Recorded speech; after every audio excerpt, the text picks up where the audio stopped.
Hello guys, कैसे हो आप लोग। मैं आपका biology teacher, my name Pawan sir. चलिए आज बात करते हैं।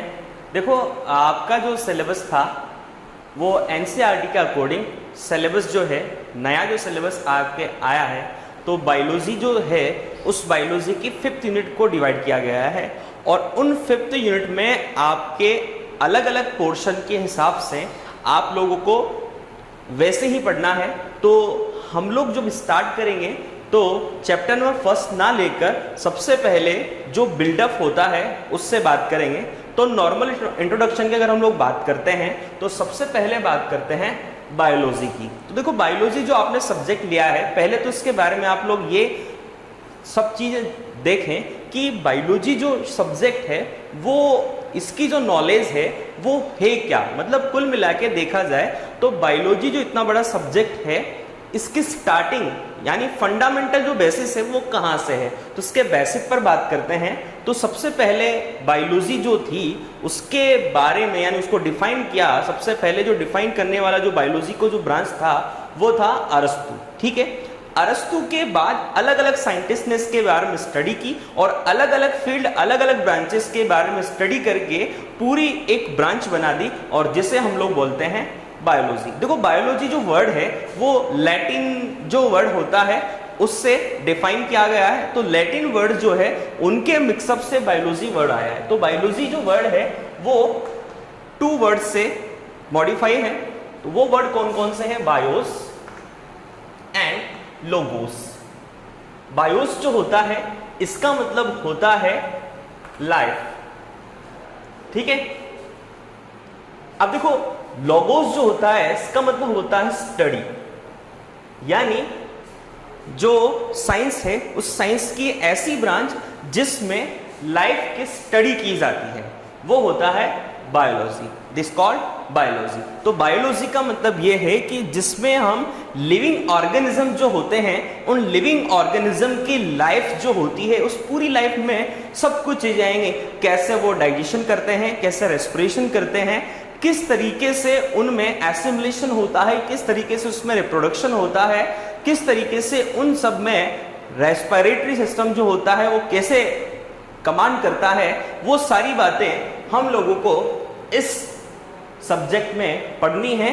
तो अब लिविंग ऑर्गेनिज्म का मतलब ये नहीं है कि लिविंग ऑर्गेनिज्म में ओनली फॉर एनिमल्स आएंगे, एनिमल्स के साथ साथ प्लांट्स भी आते हैं। क्योंकि देखो, लिविंग जो ऑर्गेनिज्म होता है वो उसे कहा जाता है जिसका मतलब ये होता है कि वो living organism respiration, digestion, assimilation, excretion ये सब प्रोसेस करता है। तो ये सब प्रोसेस करने वाले जितने भी ऑर्गेनिज्म होते हैं वो लिविंग ऑर्गेनिज्म होते हैं। और हम स्टडी लिविंग ऑर्गेनिज्म की कर रहे हैं। तो लिविंग ऑर्गेनिज्म जो है उनकी जो लाइफ है उसकी स्टडी जो जिस सब्जेक्ट में की जाती है उसे बोला जाता है बायोलॉजी। अब बायोलॉजी जो शब्द है यानी बायोलॉजी जो ब्रांच है इसको भी 2 ब्रांच में डिवाइड किया गया है, एनिमल और प्लांट के बेसिस पर। तो बायोलॉजी जो वर्ड है तो इससे 2 ब्रांच और निकल के आती है। पहली ब्रांच हमारे पास आती है जूलॉजी और दूसरी ब्रांच हमारे पास आती है बॉटनी। देखो, जूलॉजी और बॉटनी की बात करें तो जूलॉजी जो है उसमें एनिमल की स्टडी की जाती है, यानी जिसमें एनिमल्स की लाइफ के बारे में स्टडी की जाएगी। और बॉटनी जो होगी उस बॉटनी में हम लोग प्लांट्स जो होंगे उनके बारे में स्टडी करेंगे। तो आपका जो सिलेबस है एनसीईआरटी का सिलेबस उसको 2 पोर्शन में लेकर हम लोग पढ़ेंगे। एक पोर्शन तो आपका ऑल अराउंड बायोलॉजी यानी बॉटनी से रिलेटेड है और दूसरा जो पोर्शन है वो आपका जूलॉजी से रिलेटेड है। ठीक है, अब देखो जूलॉजी जो है उसके बारे में यानी सबसे पहले जो स्टडी जूलॉजी की जो की थी वो की थी अरस्तु ने।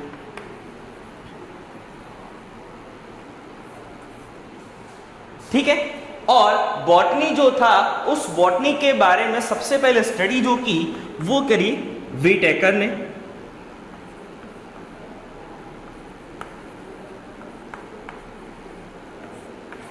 तो व्हिटेकर और अरस्तु जो थे इन दोनों साइंटिस्टों ने बॉटनी और जूलॉजी के बारे में सबसे पहले बताया। अब आगे अगर हम लोग बात करते हैं तो अरस्तु और व्हिटेकर जो था इन दोनों ने इन सब के बारे में डिटेल से स्टार्ट किया।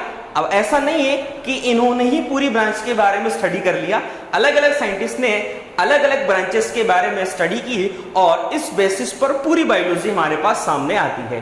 अब आपका जो एनसीईआरटी का जो सिलेबस है उसमें पूरी टोटल 5th यूनिट है। उन 5th यूनिट में से हम लोग सबसे पहले, मैंने आपको बताया बायोलॉजी जो स्टार्ट होती है उसका जो बेसिक होता है वो बेसिक कहां से स्टार्ट होता है, सबसे पहले उसके बारे में बात करेंगे। तो बेसिक जो आप लोगों ने बचपन से अब तक जब भी पढ़ा होगा वो बेसिक आप लोगों ने पढ़ा होगा सेल, यानी यूजुअली क्या है कि सेल से ही बायोलॉजी का स्टार्टअप माना जाता है। क्यों माना जाता है? क्योंकि ह्यूमन बॉडी या लिविंग ऑर्गेनिज्म जो होते हैं उन लिविंग ऑर्गेनिज्म में सबसे बिल्डिंग अप ब्लॉक जो यूनिट्स होती हैं, बिल्डिंग अप ब्लॉक यूनिट जो होती हैं या बेसिक जो यूनिट होती है वो होती है सेल। जिस तरीके से कोई भी जो एलिमेंट जो होता है या कोई भी प्रोडक्ट जो होता है वो किसी ना किसी एटम से मिलकर बना होता है। तो ह्यूमन बॉडी या जितने भी लिविंग ऑर्गेनिज्म जो होते हैं उनका एटम अगर हम लोग माने तो वो एटम होता है सेल। जिस तरीके से एक मकान होता है उस मकान का जो फॉर्मेशन होता है, मॉडिफिकेशन जो होता है वो ईंट से होता है, ठीक है। तो इसी तरीके से जो ऑर्गेनिज्म होते हैं लिविंग ऑर्गेनिज्म, उन लिविंग ऑर्गेनिज्म की जो इकाई होती है या यूनिट जो होती है वो यूनिट होती है सेल। तो सेल के बारे में बात करते हैं तो आपका चैप्टर नंबर 8 है, यूनिट 3 का चैप्टर नंबर 8, वो हम लोग सबसे पहले स्टार्ट करेंगे। तो चलिए उसके बारे में बात करते हैं।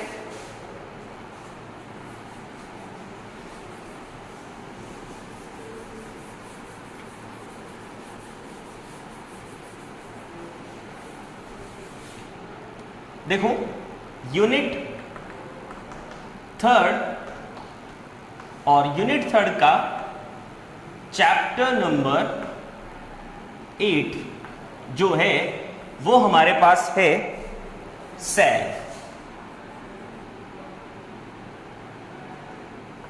अब देखो सेल के बारे में अगर हम लोग बात करते हैं तो सबसे पहले इसके इंट्रोडक्शन के बारे में बात करते हैं।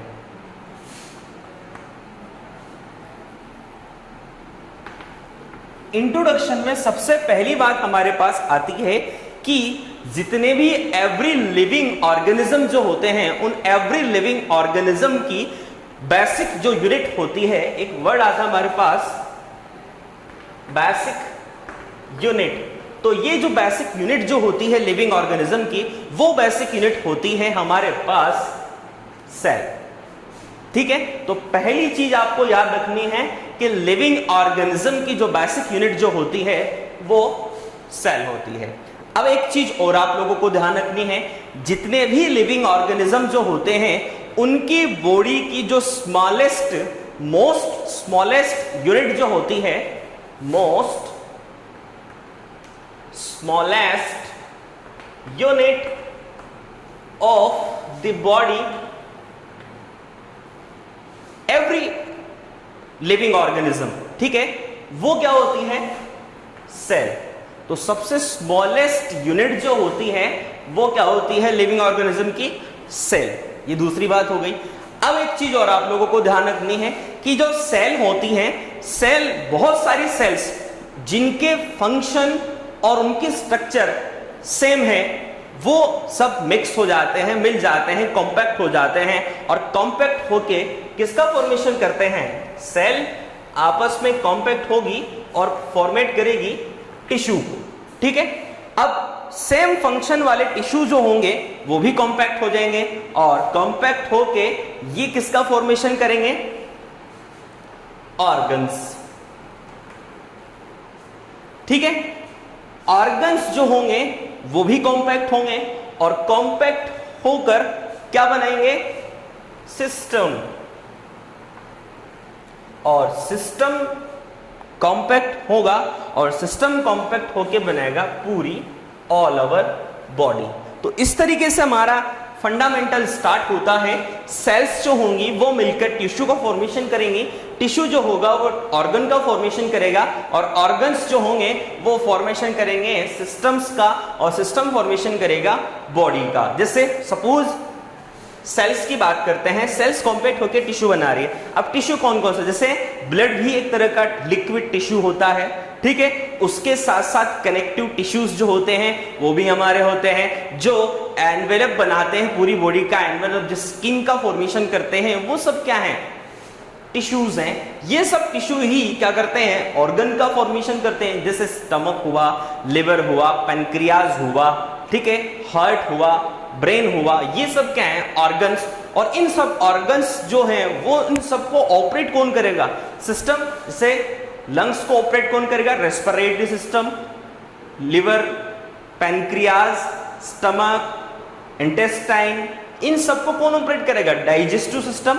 तो ये सिस्टम हो गया।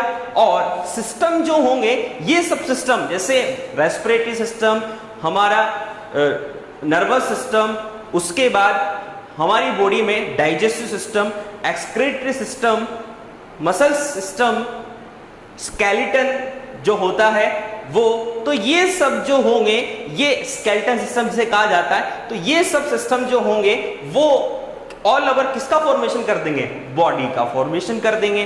तो ये आपकी माइनर सा इंट्रोडक्शन था सेल्स का, जिसके बारे में हम लोगों ने बात करी। अब इसकी डिस्कवरी की ओर बात कर लेते हैं, या फिर हिस्ट्री,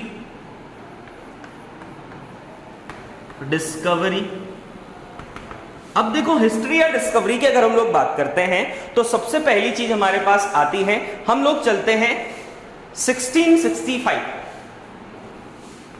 1665 जो था, उस पीरियड में क्या हुआ, एक साइंटिस्ट आए जिनका नाम था रॉबर्ट हुक। ये जो रॉबर्ट हुक थे, इन्होंने खुद ही एक माइक्रोस्कोप बनाया, ठीक है। और माइक्रोस्कोप को बनाने के बाद एक प्लांट था स्पेनिश ऑक,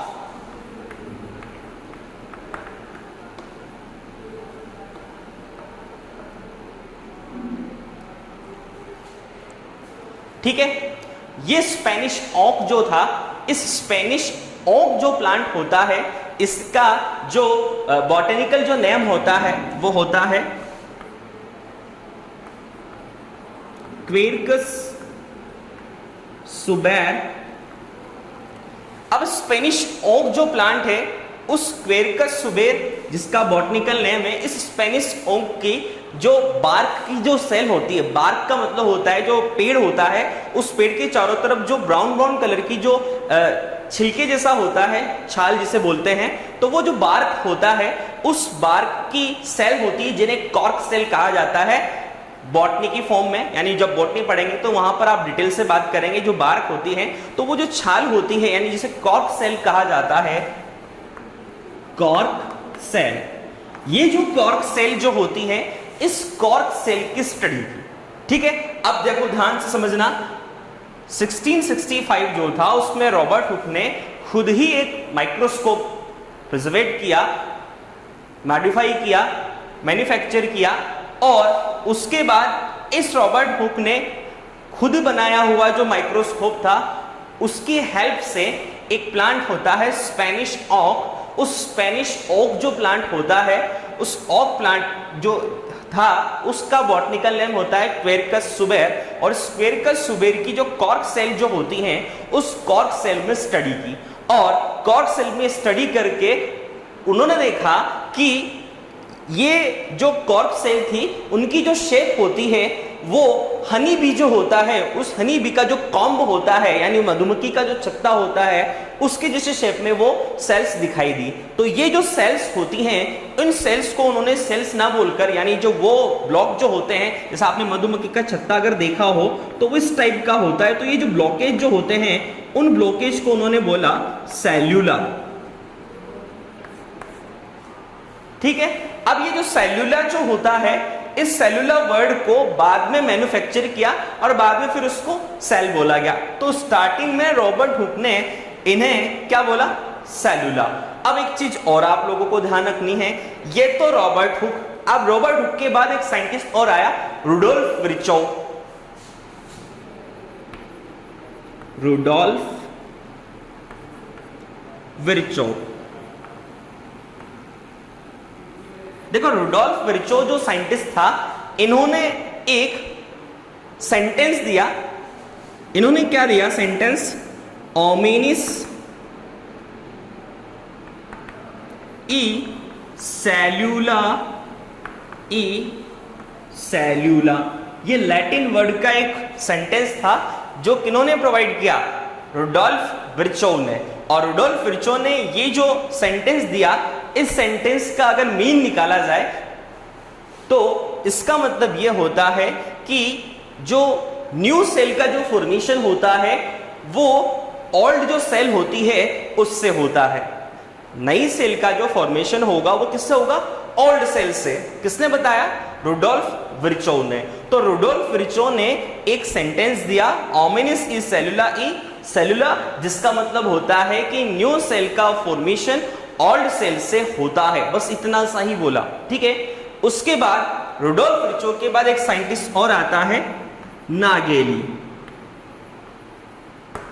अभी नागेली जो साइंटिस्ट था, इन्होंने बस इतनी सी बात बोली कि रुडोल्फ विर्चोव ने एक बात बोली कि नई सेल्स का जो फॉर्मेशन है वो पुरानी सेल से तो होता है, कौन सी प्रोसेस से होता है। तो उन्होंने बोला कि नई सेल का फॉर्मेशन पुरानी कोशिका, यानी जो पुरानी जो सेल होती है उसमें डिवीजन से होता है। पुरानी सेल में किससे होता है, डिवीजन से होता है। तो ये नागेली ने इस चीज को बताया, ठीक है। अब नागेली के बाद अगला जो साइंटिस्ट हमारे पास आता है वो आता है Anton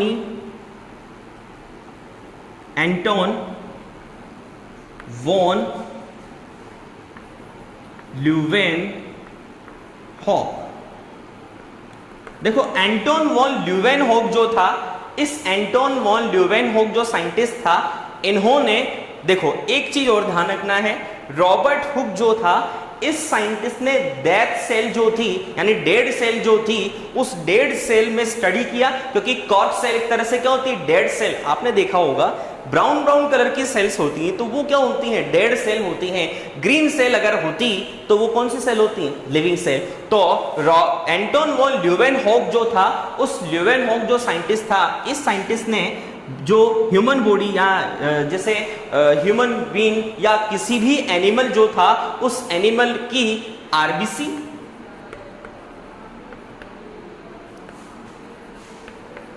saliva, nerve cell, semen, इनकी सेल्स की स्टडी की। और ये सारी की सारी जो सेल्स होती हैं वो लिविंग सेल्स होती हैं। तो अगर क्वेश्चन आता है कि लिविंग सेल की स्टडी या लिविंग सेल के बारे में सबसे पहले डिस्क्राइब किसने किया, तो कौन आएगा, एंटोन वॉन ल्यूवेनहॉक।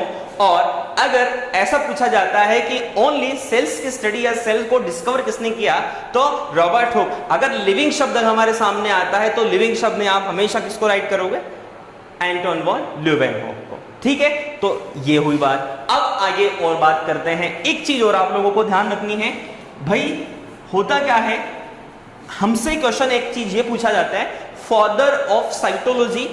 तो फादर ऑफ साइटोलॉजी जो है वो कौन है, तो फादर ऑफ साइटोलॉजी अगर कहा जाता है तो वो कहा जाता है रॉबर्ट हुक को, ठीक है। तो रॉबर्ट हुक जो है वो क्या है, father of cytology, father of cell biology बोल दो।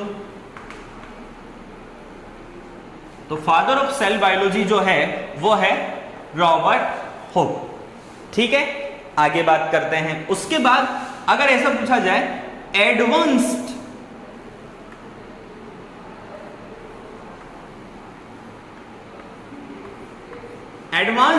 जो फादर ऑफ सेल बायोलॉजी अगर पूछा जाता है, advanced father of cell biology, तो होता है स्वानसन।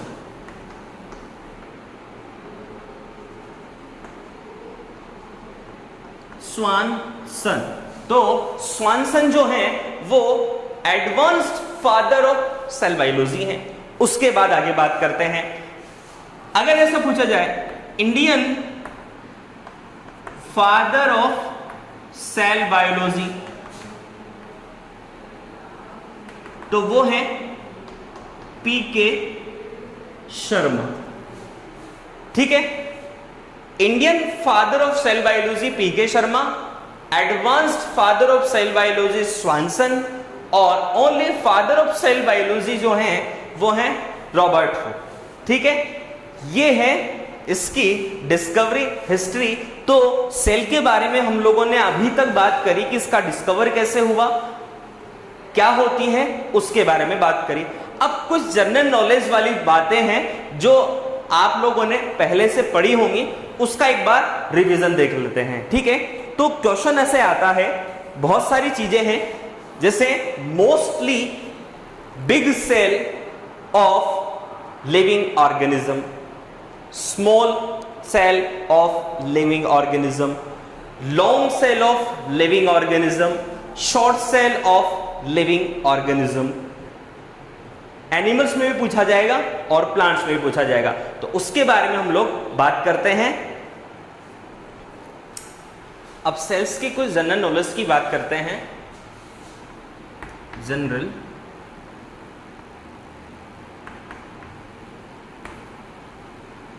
Knowledge of cell. सबसे पहली चीज आप लोग याद रखें, मोस्ट लॉन्गेस्ट एनिमल सेल। तो मोस्ट लॉन्गेस्ट एनिमल सेल जो है वो है नर्व सेल। सेकंड आपको याद रखना है, मोस्ट लॉन्गेस्ट प्लांट सेल। तो मोस्ट लॉन्गेस्ट जो प्लांट सेल है वो है रैमिक फाइबर। थर्ड है हमारे पास मोस्ट लार्जेस्ट एनिमल सेल, वो है ऑस्ट्रिच जो होता है उसका एग। तो एग ऑफ ऑस्ट्रिच। आगे याद रखना है मोस्ट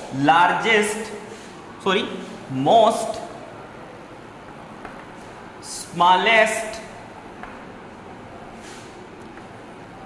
एनिमल सेल। तो मोस्ट स्मॉलेस्ट एनिमल जो सेल है वो है माइकोप्लाज्मा।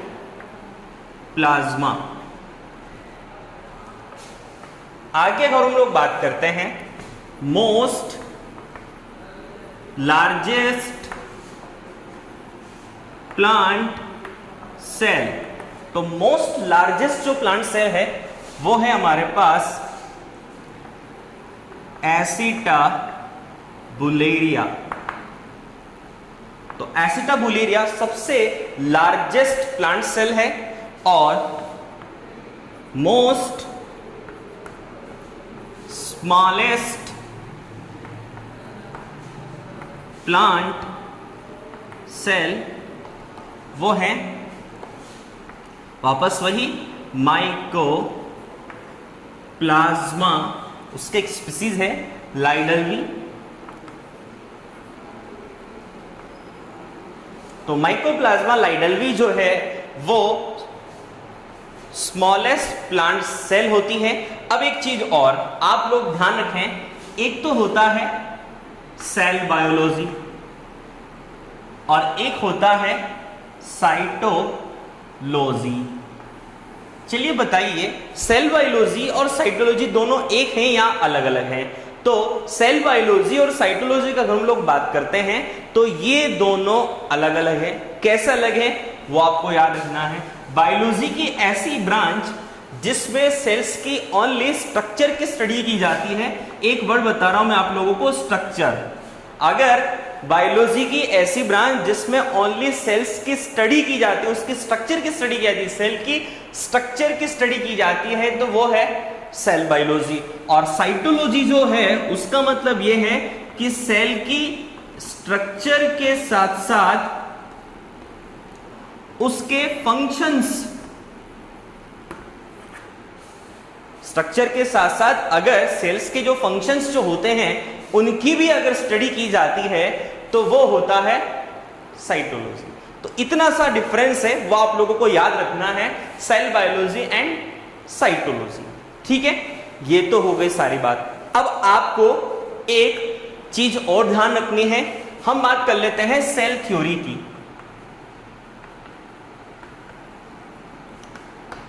देखो सेल थ्योरी की अगर हम लोग बात करते हैं तो दो साइंटिस्ट हमारे पास आते हैं सेल थ्योरी के लिए, स्लाइडेन एंड श्वान।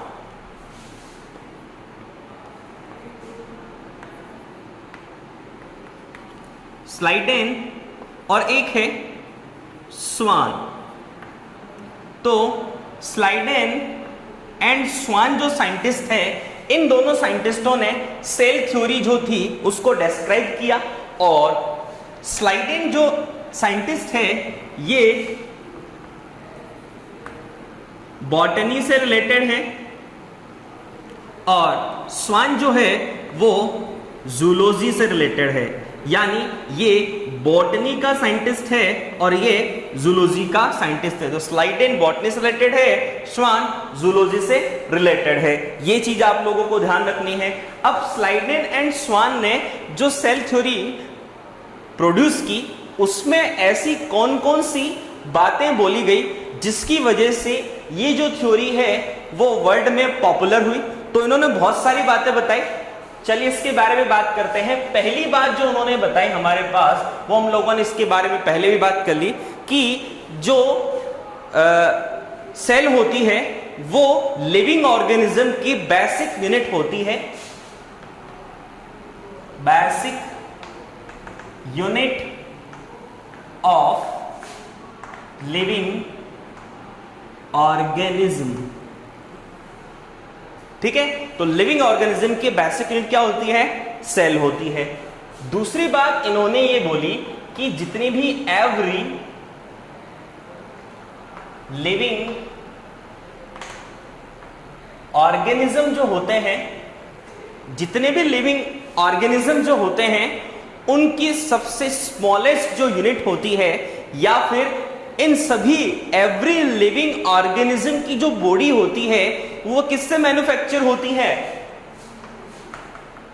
सेल से। तो सेल से ही जितने भी लिविंग ऑर्गेनिज्म होते हैं उनकी बॉडी जो होती है वो मैन्युफैक्चर होती है। ठीक है, एक चीज और इन्होंने बोली, जो सेल होती है उस सेल में रिप्रोडक्शन की कैपेसिटी होती है, यानी 1 से 2, 2 से 3, 3 से 4, 4 से 5, इस तरह से रिप्रोडक्शन की कैपेसिटी किसमें होती है? सेल में। तो रिप्रोडक्शन कैपेसिटी, तो रिप्रोडक्शन की क्या होती है? कैपेसिटी होती है। आगे हम लोग अगर बात करते हैं तो जो सेल होती है उस सेल को हम लोग बॉडी की स्ट्रक्चर,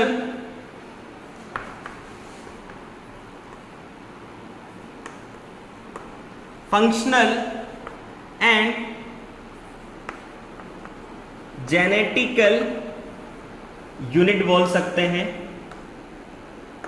तो देखो, जो सेल होती है वो सेल बॉडी की structural, functional and genetical unit होती है। कैसे?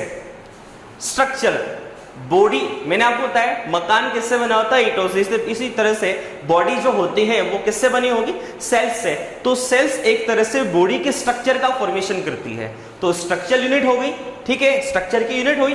फंक्शनल, जितनी भी बायोकेमिकल जो रिएक्शंस होती हैं, जैसे रेस्पिरेशन जो होता है, और उसके साथ साथ डाइजेशन जो होता है, उसके साथ साथ सर्कुलेशन जो होता है, वो सारी की सारी जो प्रोसेस होती हैं, एक्सक्रीशन जो प्रोसेस होती है, वो जितनी भी बायोकेमिकल जो रिएक्शंस जो होती हैं वो कहां पर होती हैं? सेल्स के अंदर। ठीक है, जो प्रोटोप्लाज्म जो होता है उसमें। उसके बाद जेनेटिकल कैसे होगा? सेल्स के अंदर न्यूक्लियस होता है, न्यूक्लियस के अंदर डीएनए और आरएनए होते हैं, और डीएनए और आरएनए एक तरह से क्या है? जेनेटिक मटेरियल, जो कैरेक्टर्स जो होते हैं उन कैरेक्टर को one generation to another generation में ट्रांसफर करने का वर्क करते हैं। तो इस तरीके से जो सेल्स होती हैं वो structural, functional and genetical unit होती हैं। आई बात समझ में? आगे बात करते हैं। अब उसके बाद आपको एक चीज और ध्यान रखनी है, जो सेल होती है, यानी जो हमारी जो सेल होती है, ये सेल इन सब के अलावा एक चीज और आप लोगों को ध्यान रखनी है कि बॉडी की जितनी भी बायोकेमिकल रिएक्शन जो होती हैं वो कहाँ कंप्लीट होती हैं, सेल्स के अंदर। तो बायोकेमिकल रिएक्शन का जो मटेरियल जो फॉर्म होता है वो क्या है, सेल है। तो इस तरीके से जो स्लाइडर एंड स्वान जो थे, इन दोनों साइंटिस्टों ने सेल थ्योरी के अकॉर्डिंग इन सब बातों के, ये जो सारी बातें थी वो इन्होंने इस थ्योरी में लिखी। ठीक है, अब एक एक्सेप्शन भी है। देखो इस सेल थ्योरी जो था उसका एक एक्सेप्शन भी होता है और वो एक्सेप्शन है वायरस। वायरस सेल थ्योरी का क्या है, एक्सेप्शन। याद रखें हमेशा, वायरस सेल थ्योरी का एक्सेप्शन है। कैसे, उस चीज को समझते हैं। देखो सेल थ्योरी का, सेल का मतलब क्या होता है, लिविंग सेल्स का मतलब क्या होता है, जिसमें वे सारी मैकेनिज्म कंप्लीट होती हैं, रेस्पिरेशन, उसके बाद डाइजेशन, एक्सक्रीशन। ठीक है, तो ये सारी मैकेनिज्म जिसमें होती है उसे सेल्स बोला जाता है, यानी लिविंग ऑर्गेनिज्म बोला जाता है। और लिविंग ऑर्गेनिज्म का फॉर्मेशन किससे होता है, सेल से होता है। तो इसी तरीके से वायरस जो होता है वो एक तरह से लिविंग एंड नॉन लिविंग जो होते हैं animal, living animal and non living जो एनिमल होते हैं, उन दोनों की कनेक्टिव लिंक होता है। तो इसका मतलब यही है कि वायरस एक तरह से लिविंग और नॉन लिविंग दोनों के बीच की कनेक्टिव लिंक होता है। इस वजह से ये सेल थ्योरी के जितने भी जो रूल्स होते हैं उनको फॉलो करता भी है और नहीं भी करता है। यानी वायरस जब किसी भी लिविंग ऑर्गेनिज्म के बॉडी के अंदर इंजेक्ट होता है तब तो ये लिविंग फॉर्म में होता है, और अगर ये किसी बॉडी से बाहर है, यानी किसी लिविंग ऑर्गेनिज्म की बॉडी से अगर ये बाहर होता है तो ये नॉन लिविंग एलिमेंट होता है, यानी नॉन लिविंग जो एलिमेंट होता है, ऑर्गेनिज्म जो होता है, उसकी तरफ वर्क करता है। तो ये लिविंग और नॉन लिविंग की कनेक्टिव लिंक होने की वजह से ये सेल थ्योरी जो है उसका क्या होता है, एक्सेप्शन। तो आप लोगों को इस चीज का ध्यान रखना है। ये तो हो गई सारी बातें। अब हम लोग बात करेंगे टाइप्स ऑफ सेल के बारे में। तो चलिए बात करते हैं सेल के टाइप्स की। अब बात करते हैं टाइप्स ऑफ सेल की। तो देखो टाइप्स ऑफ सेल की हम लोग अगर बात करते हैं तो जो न्यूक्लियस होता है उसके बेसिस पर अगर बात करें तो न्यूक्लियस के बेसिस पर जो सेल्स होती हैं वो 2 टाइप की होती हैं। न्यूक्लियस के क्लेरिफिकेशन के बेसिस पर ये 2 टाइप की होती हैं। फर्स्ट होती हैं प्रोकैरियोटिक और सेकंड होती हैं यूकैरियोटिक। अब देखो प्रोकैरियोटिक एंड यूकैरियोटिक सेल की अगर हम लोग बात करते हैं तो सबसे पहली चीज हमारे पास यह आती है कि इनका डिफरेंशिएशन कैसे करें। बीच में मैं कैरेक्टर लिख रहा हूं, ठीक है। प्रोकैरियोटिक सेल के पहले बात करते हैं। प्रोकैरियोटिक, देखो प्रोकैरियोटिक जो वर्ड है ये 2 वर्ड से मिलकर बना है। लैटिन, देखो ज्यादातर जो बायोलॉजी है उसमें लैटिन वर्ड का यूज किया गया है जिनका मीन हम लोगों को आना चाहिए, ठीक है। तो प्रोकैरियोटिक का मतलब होता है प्रो का मतलब होता है प्रिमिटिव, ठीक है। और कैरियोटिक का मतलब होता है कैरियोन, यानी न्यूक्लियस। देखो प्रिमिटिव का मतलब क्या होता है, स्टार्टिंग की फॉर्म में, ओल्ड फॉर्म यानी ओल्ड न्यूक्लियस। अब कोई भी चीज में जब मैन्युफैक्चर होती है, जैसे आपका मकान भी अगर मैन्युफैक्चर होता है तो स्टार्टिंग में कैसा होता है, बाद में कैसा होता है, तो वही चीज है जब न्यूक्लियस का फॉर्मेशन होता है तो उस टाइप ये प्रोकैरियोटिक होती है, और बाद में फिर एडवांस टाइप की जब सेल आती है तो वो यूकैरियोटिक। तो ऐसी सेल जिसका न्यूक्लियस जो होता है वो अनक्लियर होता है, वो कौन सी सेल होती है, प्रोकैरियोटिक। यूकैरियोटिक की बात करें तो यही भी लैटिन वर्ड है, 2 वर्ड से मिलकर बना है। यू का मतलब होता है एडवांस्ड, और कैरियोटिक का मतलब कैरियन यानी न्यूक्लियस ठीक है, यानी एडवांस का मतलब यह है अभी का जो टाइम पीरियड है उस टाइम पीरियड का न्यूक्लियस। तो इसका मतलब यह हुआ ऐसी सेल जिसका न्यूक्लियस क्लियर हो, एकदम बिल्कुल क्लियर दिखता हो, वो यूकैरियोटिक सेल, जिसका न्यूक्लियस अनक्लियर हो वो प्रोकैरियोटिक। ये तो हो गई नॉर्मल सी बात। अब इसको थोड़ा सा और अच्छे से समझने के लिए हम लोग डायग्राम से देखते हैं। तो जैसे सपोज ये एक सेल है, उस सेल की सेल मेम्ब्रेन, अगर प्लांट सेल होती है तो सेल वॉल भी होती है। उसके बाद इसके अंदर न्यूक्लियस, न्यूक्लियस जो होता है उसके अंदर एक नेट होता है जिसे बोलते हैं क्रोमैटिन नेट, ठीक है। और न्यूक्लियस में एक और स्ट्रक्चर होती है पॉइंट लाइक, जिसे बोला जाता है न्यूक्लियोलस, ठीक है। और ये न्यूक्लियर मेम्ब्रेन होती है,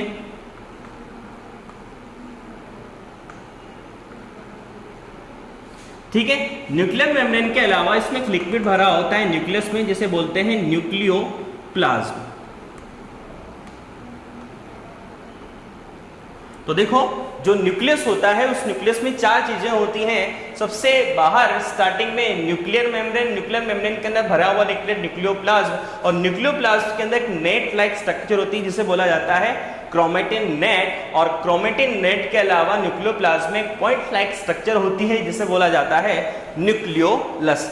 अगर ये चारों चीजें किसी सेल के न्यूक्लियस में प्रेजेंट होती हैं और हमें क्लियरली दिखाई देती हैं तो वो यूकैरियोटिक सेल है। और अगर इन चारों चीजों में से एक भी चीज नहीं दिखाई देती, या कोई एक चीज दिखाई देती है बाकी तीन नहीं दिखाई देती, या चारों में से कोई एक भी गायब है, या दो गायब है, या तीन गायब है, तो इसका मतलब वो जो न्यूक्लियस है वो अनक्लियर है।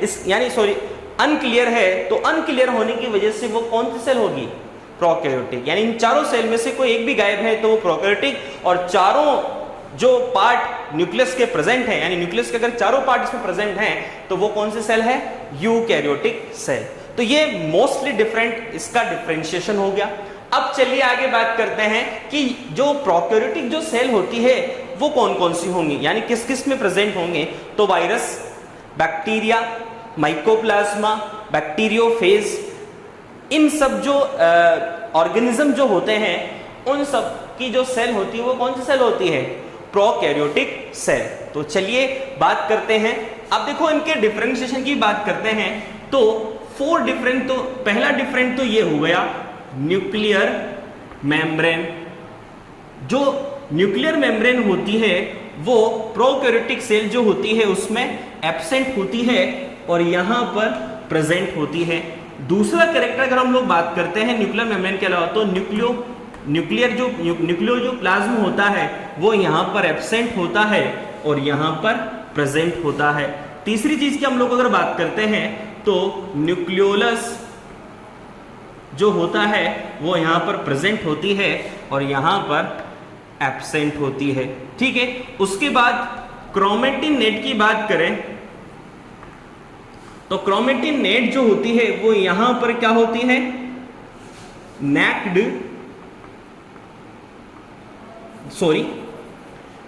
क्रोमैटिन नेट यहां पर नेक्ड डीएनए की फॉर्म में होता है, नेक्ड डीएनए फॉर्म में होता है, और यहां पर क्रोमैटिन नेट जो होता है वो क्रोमोसोम की फॉर्म में होता है, ठीक है। तो यूकैरियोटिक सेल में तो क्रोमोसोम की फॉर्म में होता है क्रोमैटिन नेट, और जो प्रोकैरियोटिक जो सेल होती है उसमें कैसा होता है? नेक्ड डीएनए की फॉर्म में होता है। आई बात आप लोगों को समझ में। उसके बाद बात करते हैं राइबोसोम की। देखो राइबोसोम की अगर हम लोग बात करते हैं, पहले बात कर लेते हैं प्रोकैरियोटिक सेल। तो प्रोकैरियोटिक सेल में जो राइबोसोम होता है वो बिल्कुल फ्री होते हैं, ठीक है। फ्री होने के साथ साथ 17S टाइप के होते हैं, ठीक है। और यहां पर राइबोसोम की अगर हम लोग बात करते हैं तो 18S, ठीक है। उसके साथ साथ ये अटैच्ड होते हैं, और अटैच्ड किससे होंगे? एंडोप्लाज्मिक रेटिकुलम से, ठीक है। आगे बात करते हैं। इसके बाद हम लोग बात करें तो N2 फिक्सेशन, तो N2 फिक्सेशन की कैपेसिटी जो होती है वो ओनली फॉर प्रोकैरियोटिक सेल में होती है। तो कैपेसिटी प्रेजेंट नो कैपेसिटी, ठीक है। आगे अगर हम लोग बात करते हैं N2 फिक्सेशन के बाद अगर हम बात करते हैं तो फोटोसिंथेसिस,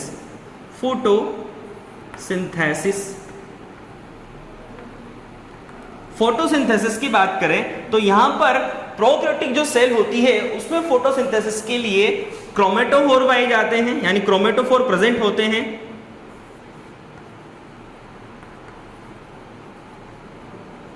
और जो यूकैरियोटिक सेल जो होती है उसमें प्रेजेंट होते हैं क्लोरोप्लास्ट।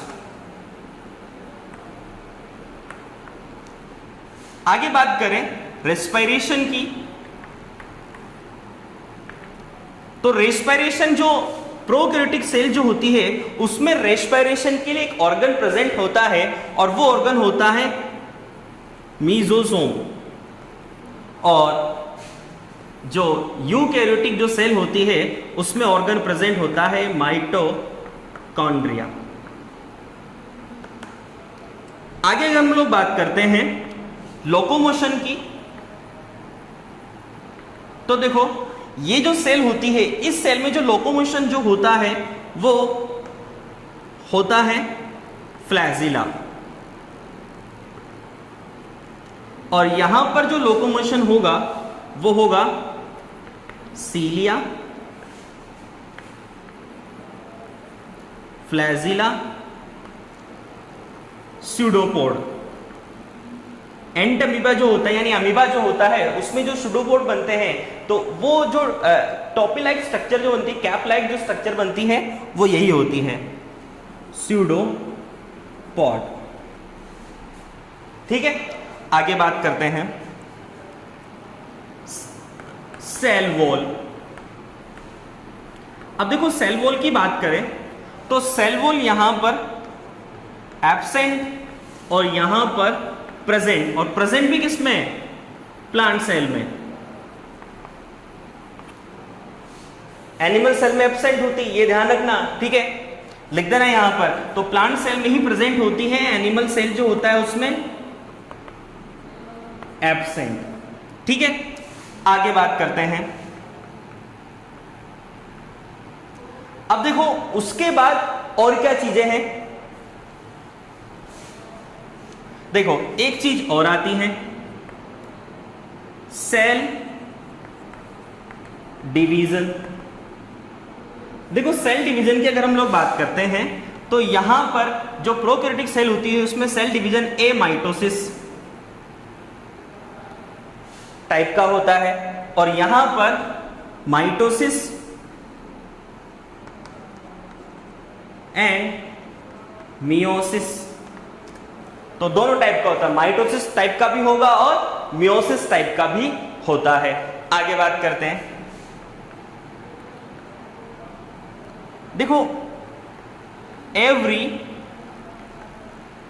सेल ऑर्गन्स, तो सेल ऑर्गन्स की बात करें यहां पर एब्सेंट होते हैं और यहां पर सेल ऑर्गन्स जो होते हैं वो प्रेजेंट होते हैं। उसके बाद आगे बात करें लास्ट डिफरेंशिएशन, तो लास्ट डिफरेंशिएशन हमारे पास होता है स्ट्रक्चर ऑफ फ्लैजिला। क्योंकि फ्लैजिला दोनों में प्रेजेंट होता है, तो जब फ्लैजिला की स्ट्रक्चर देखी जाती है तो जो प्रोकैरियोटिक जो सेल होती है उन प्रोकैरियोटिक सेल में तो 9+0 फॉर्म में होता है, और यूकैरियोटिक जो सेल होती है उसमें 9+2 फॉर्म में होता है। यानी इसका मतलब ये होता है कि पेरिफेरल जो पार्ट होता है उसमें 9 नंबर्स में होते हैं और सेंट्रल पार्ट में 2 फॉर्म में होता है। जबकि यहां पर जो प्रोकैरियोटिक जो सेल होती है इस प्रोकैरियोटिक सेल में कैसा है, 9 पेरिफेरल तो है लेकिन सेंटर पार्ट में 2 नहीं है, 0 है, तो 9+2 का मतलब ये फॉर्म होती है। यानी जब फ्लैजिला जो होते हैं, फ्लैजिला एक तरह से देखो इस टाइप की स्ट्रक्चर होती है, ठीक है। तो ये जो स्ट्रक्चर होती है, इस स्ट्रक्चर की जब टीएस को निकाला जाता है तो टीएस इस टाइप की आती है। तो 9+2 फॉर्म में यहां पर फ्लैजिला होता है और 9+0 फॉर्म में यहां पर फ्लैजिला होता है। तो यहां तक हम लोगों ने डिफरेंशिएशन किया, टाइप्स ऑफ सेल के बारे में बात करी। अगली बात नेक्स्ट क्लास में करेंगे। Thank you.